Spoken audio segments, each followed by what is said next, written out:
dalam hal ini awalnya Rasulullah Sallallahu Alaihi Wasallam mempunyai keinginan. Jadi kecenderungan awal dari Rasulullah Sallallahu Alaihi Wasallam itu ingin membenarkan apa yang dikatakan oleh keluarga Tu'mah. Ya tentu saja pertama karena dari bukti perisainya itu ada di rumah Zaid bin Samin yang merupakan Yahudi. Apalagi kalau kemudian dilihat dari namanya Hizbiyah, yang satu ini Muslim, satunya Yahudi. Bukti pencuriannya ada di rumah Zaid yang merupakan Yahudi. Akan tetapi kemudian Allah Subhanahu wa taala memperlihatkan kepada Rasulullah sallallahu alaihi wasallam siapa yang sesungguhnya bersalah di dalam persoalan ini. Jadi Allah Subhanahu wa taala memperlihatkan kepada Rasulullah sallallahu alaihi wasallam siapa yang sesungguhnya mencuri, dan itu tentu saja adalah sesuatu yang bersifat wahyu. Jadi Allah Subhanahu wa taala memperlihatkan siapa sebenarnya yang mencuri, bahwa yang mencuri itu adalah Tu'mah.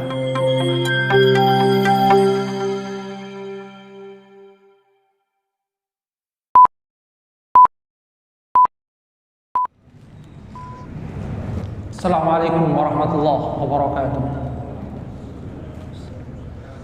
Innal hamdalillah nahmaduhu wa nasta'inuhu wa nastaghfiruh ونعوذ بالله من شرور أنفسنا ومن سيئات أعمالنا ما يهده الله فلا مضل له وما يضلل فلا هادي له أشهد أن لا إله إلا الله وحده لا شريك له وأشهد أن محمدا عبده ورسوله لا نبي بعده اللهم صل على محمد وعلى آل محمد كما صليت على آل إبراهيم إنك حميد مجيد اللهم بارك على محمد وعلى آل محمد كما باركت على آل إبراهيم إنك حميد مجيد اللهم لا علم إلا ما علمتنا فعلمنا علما ينفعنا وانفعنا بما علمتنا ربنا آتنا من لدنك رحمة وهيئ لنا من أمرنا رشدا رب اشرح لي صدري ويسر لي أمري واحلل عقدة من لساني يفقه قولي أما بعد. Hadirin jamaah salat subuh rahimakumullah. Alhamdulillah, kita bersyukur atas karunia Allah Subhanahu wa taala. Allah memberikan kita nikmat sehat, nikmat sempat, dan terutama nikmatul iman wal Islam. Kita dibangunkan di pagi hari dalam keadaan sehat. Kita diberikan oleh Allah Subhanahu wa taala kecintaan untuk melaksanakan sholat, melangkahkan kaki ke masjid, menghambakan diri kepada Allah Subhanahu wa taala. Ini bagian dari nikmatul iman yang harus kita syukuri. Innallaha yu'tid dunya liman yuhibbu wa man la yuhibbu. Karena Allah itu memberikan dunia kepada siapapun, baik yang dia cintai ataupun yang tidak dia cintai. Semua diberi. Wala yu'til iman illa man yuhibbu. Tapi Allah tidak memberikan karunia keimanan kecuali bagi hamba-hambanya yang ia cintai. Hadirin jamaah salat subuh rahimakumullah. Kita lanjutkan kajian dari ayat-ayat Al-Quran di surah An-Nisa mulai ayat 105. Allah Subhanahu wa taala berfirman, a'udzubillahi minasyaitonir rajim.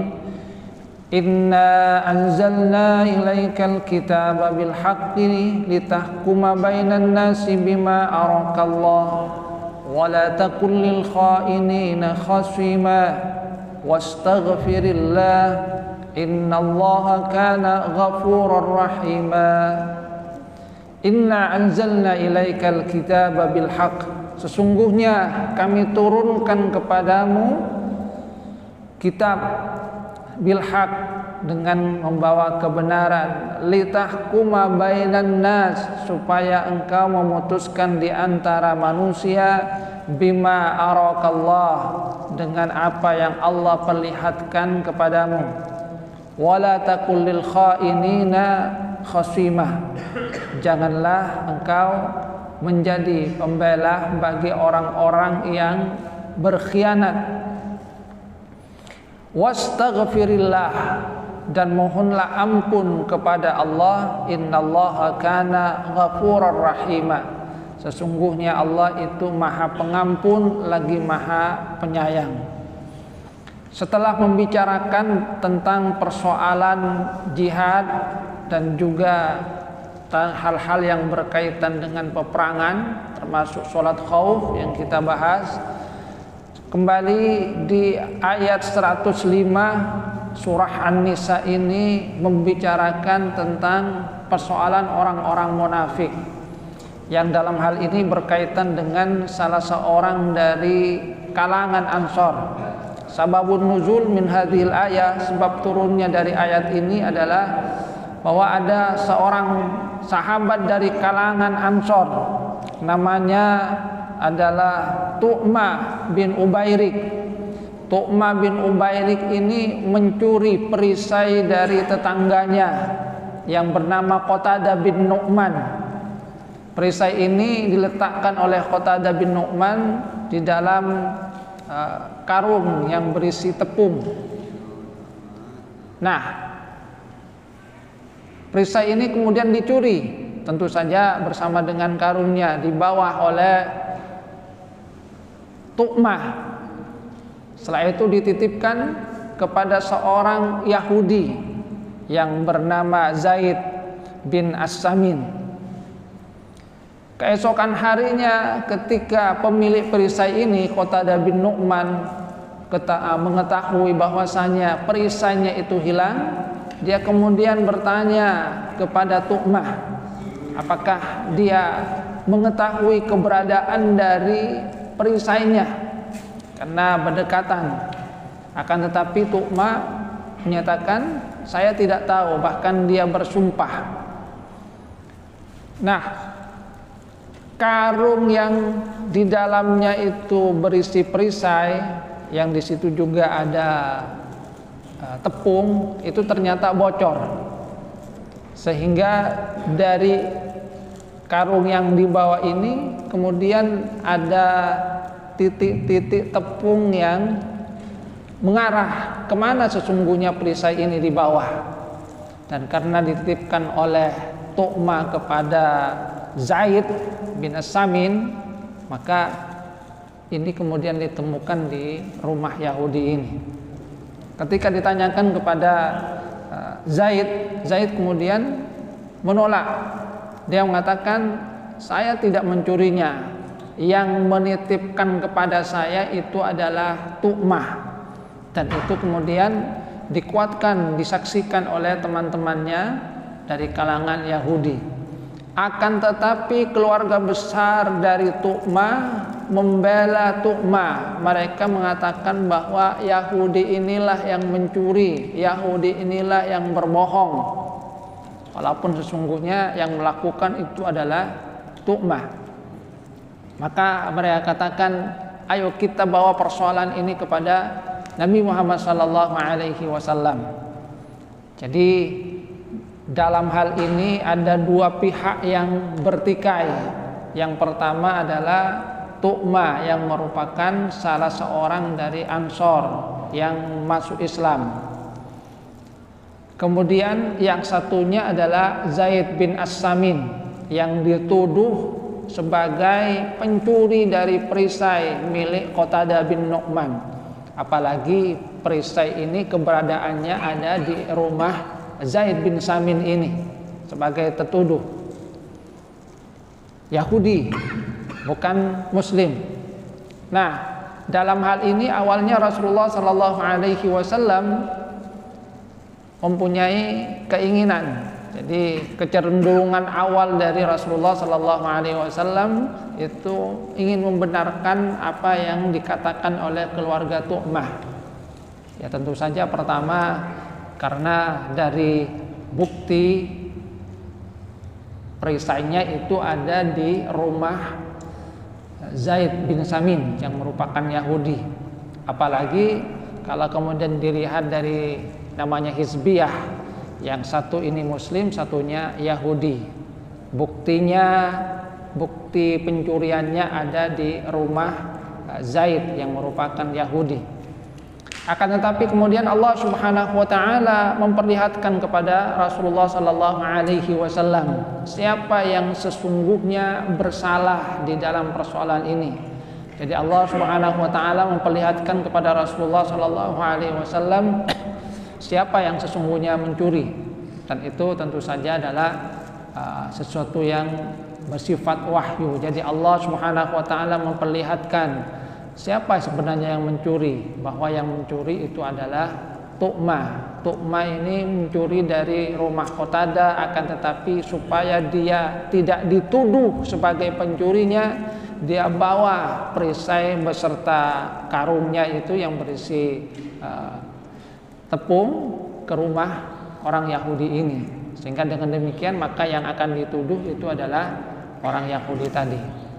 Dengan demikian kemudian Allah Subhanahu wa taala memberikan petunjuk kepada Rasulullah sallallahu alaihi wasallam dalam hal ini. Allah kemudian menyatakan, inna anzalna ilaikal kitaba bil haqq litahkuma bainan nasi bima araqallah wa la taqul lil khainina khasimah. Allah Subhanahu wa taala memberikan peringatan kepada Rasulullah sallallahu alaihi wasallam, jangan sampai ada kecenderungan seperti tadi. Jadi kecenderungan awal sebelum melakukan pemeriksaan dengan sungguh-sungguh, hanya sekedar melihat bukti secara sepintas bahwa yang pertama buktinya itu ada di rumah Zaid Yahudi. Yang kedua, yang kemudian ada kecenderungan di situ Rasulullah SAW ini adalah golongan Muslim, sementara yang satunya Yahudi. Maka Allah Subhanahu wa taala menyatakan bahwa Allah Subhanahu wa taala itu menurunkan Al-Qur'an itu dengan membawa kebenaran, bahwa Rasulullah sallallahu alaihi wasallam, dan ini tentu juga pelajaran bagi umat Rasulullah sallallahu alaihi wasallam, hendaknya memutus semua persoalan itu dengan benar, dengan adil. Tentu dengan melakukan penelitian yang benar. Jangan hanya mengikuti kecenderungan yang ada di dalam hati, karena bagaimanapun juga kecenderungan dalam hati itu adalah sesuatu yang tidak boleh diikuti. Seorang yang memutuskan, dia harus melepaskan kecenderungan yang ada dalam hatinya. Dia harus melihat fakta-fakta yang ada di lapangan. Nah, berdasarkan riwayat ini, dari ayat ini, para ulama kemudian menyatakan bahwa dalam hal ini sungguhnya Rasulullah sallallahu alaihi wasallam itu diberikan kemampuan juga untuk melakukan ijtihad.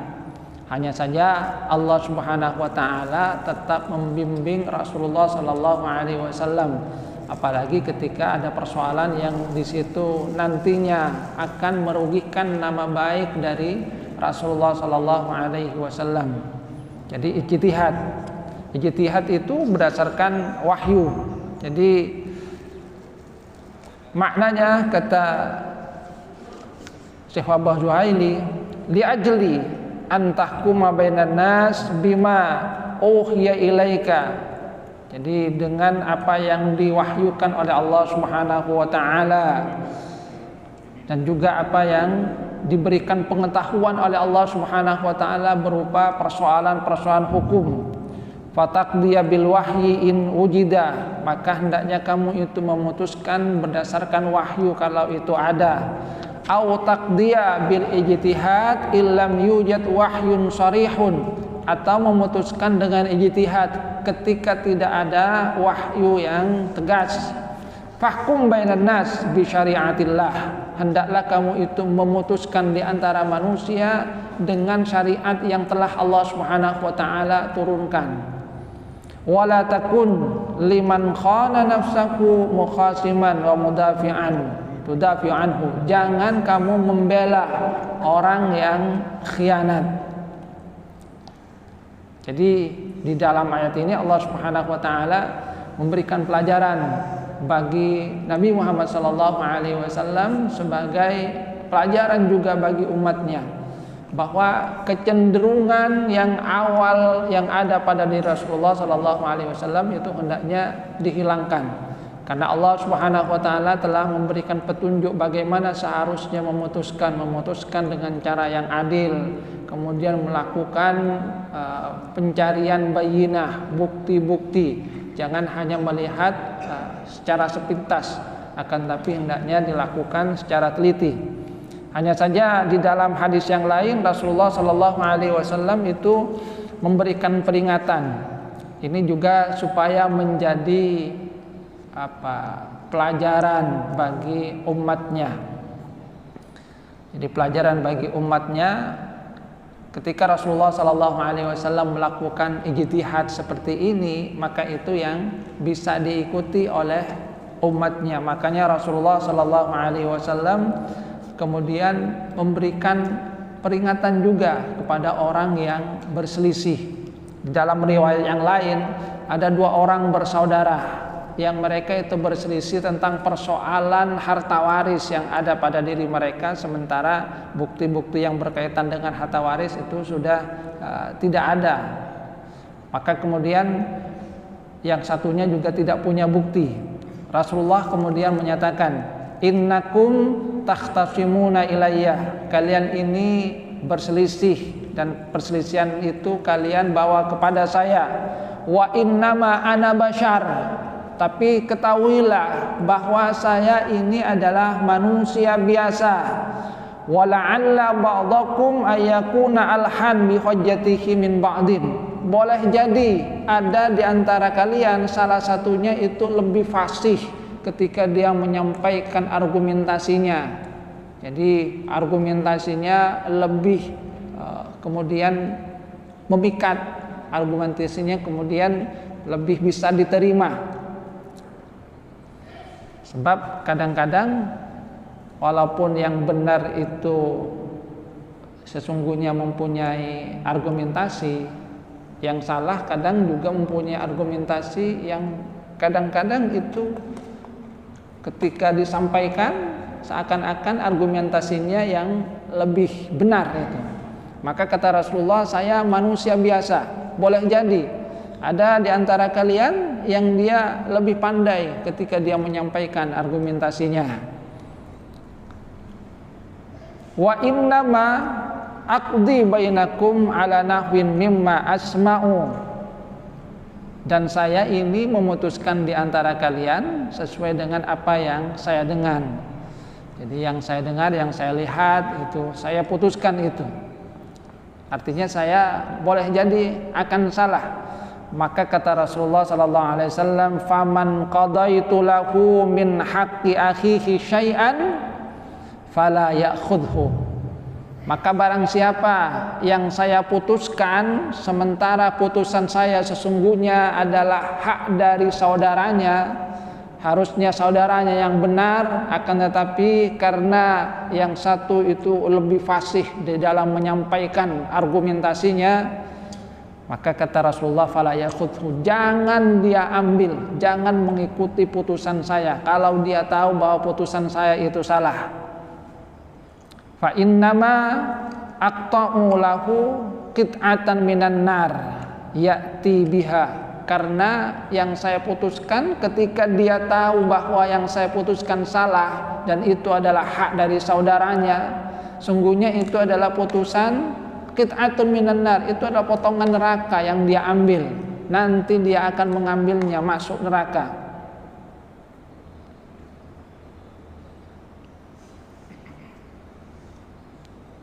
Intidhaman fi unuqihi yaumal qiyamah, dan itu dia akan pikulkan di lehernya, di lehernya di hari kiamat. Maka 2 orang bersaudara ini kemudian sama-sama menangis. Fabakar rajulani wa qala kullun minhuma haqqi li akhi.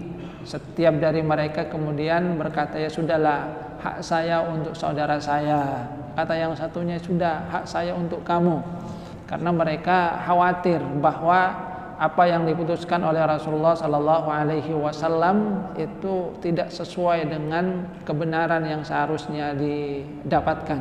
Harusnya dapat saudaranya lebih benar, dapatnya dia hak saudaranya, tapi karena Rasulullah Sallallahu Alaihi Wasallam memutuskan dari apa yang disampaikan, ternyata Rasulullah memutuskan lain. Maka dua orang saudara ini saling menangis, bahkan saling merelakannya, sudah bagian saya untuk kamu, tapi yang satunya sudah bagian saya untuk kamu, sehingga kemudian keduanya kemudian saling merelakan.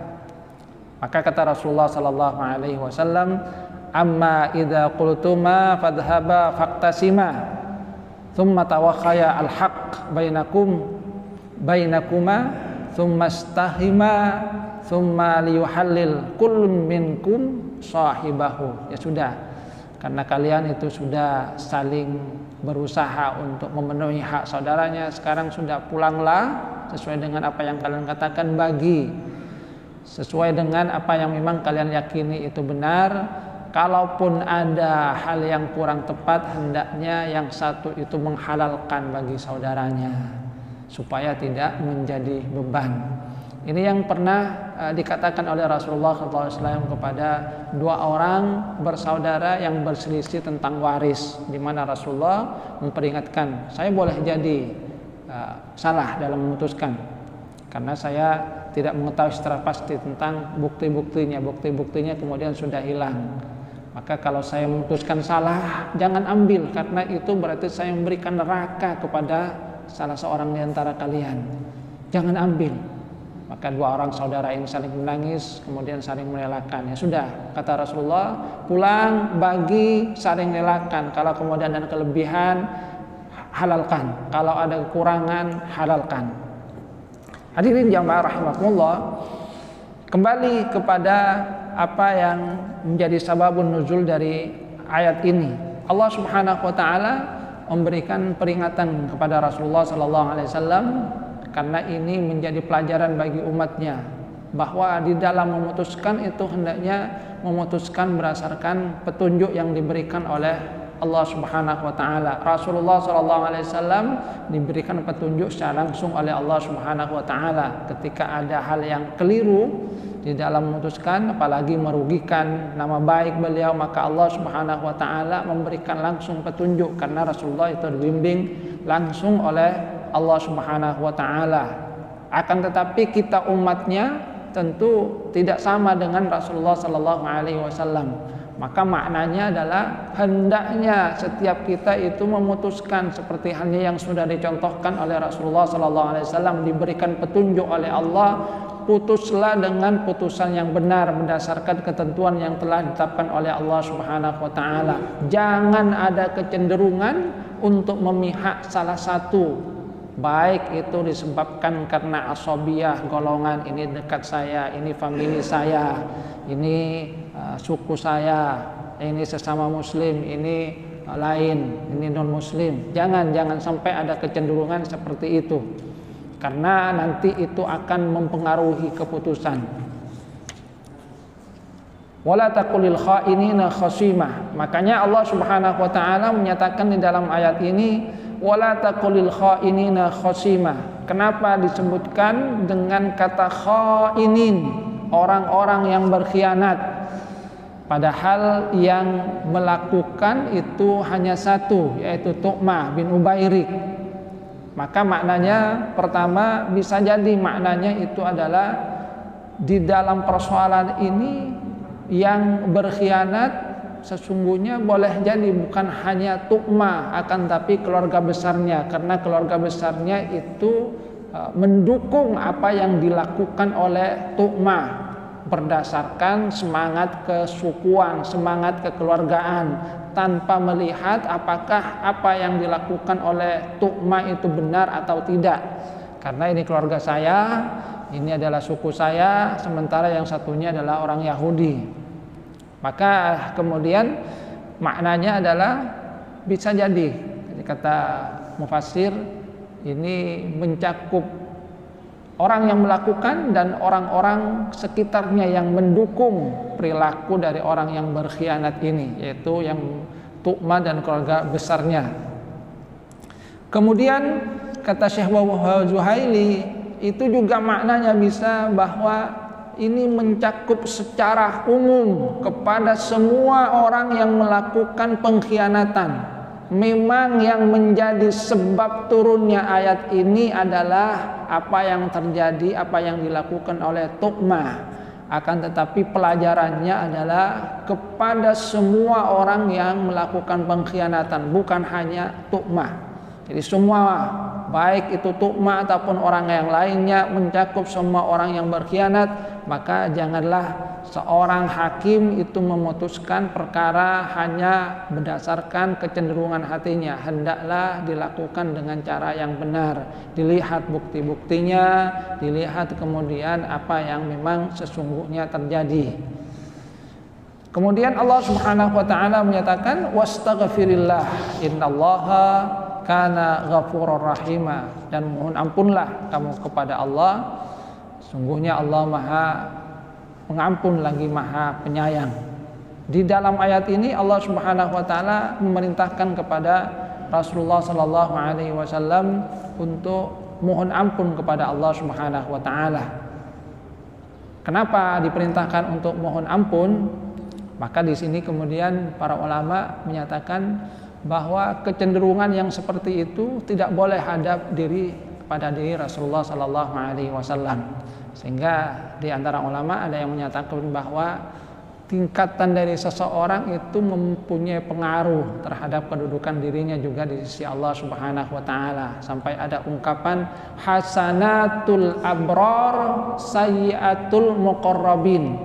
Sesuatu yang baik yang dilakukan oleh orang abrar boleh jadi itu adalah sayyi'ah, sesuatu yang tidak baik bagi orang-orang muqarrabun, orang-orang yang sudah dekat dengan Allah Subhanahu wa taala. Misalnya di dalam puasa itu kan Imam Ghazali menyatakan bahwa kalau orang biasa itu ya sudah cukup dengan mempuasai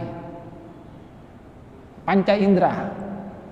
Tapi kalau tingkatan seperti Nabi itu sampai mempuasai juga hati.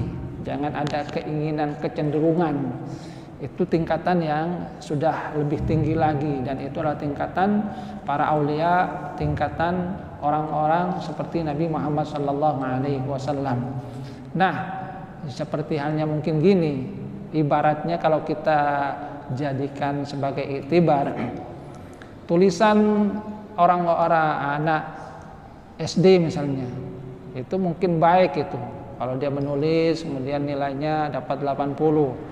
Tapi hal yang sama, tulisan yang seperti itu kalau dilakukan oleh anak SMA misalnya, tulisannya sama, tapi kualitasnya kok seperti anak SD, itu menjadi sesuatu yang tidak baik. Nilainya bukan 80 bagi dia itu. Boleh jadi kemudian nilai gurunya 40. Kenapa 40? Ini sama ini 80. Ya itu tingkatan SD, tulisannya seperti itu sudah baik. Kalau tingkatan SMA tulisannya sama seperti dia, tidak ada berarti peningkatan.